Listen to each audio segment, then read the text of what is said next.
சாதிக்காரன் காலில் விழுவதை விட சண்டைக்காரன் காலில் விழு என்ற பழமொழி உண்மையிலும் உண்மையானது.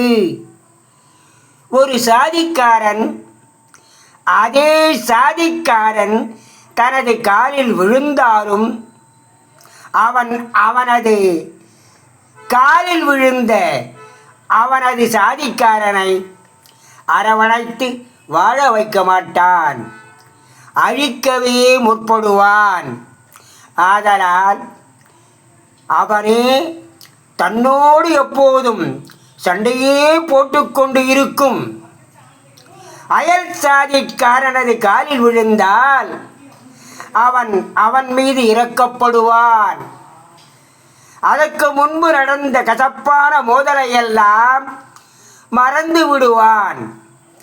தனது காலில் விழுந்த மாற்று சாதிக்காரனை கைதூக்கி விடுவான்.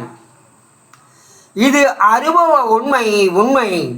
ஆதலால் சாதி பற்று, சாதி வெறி கொள்வது என்பது எல்லாம் எதற்கும் உதவாதது.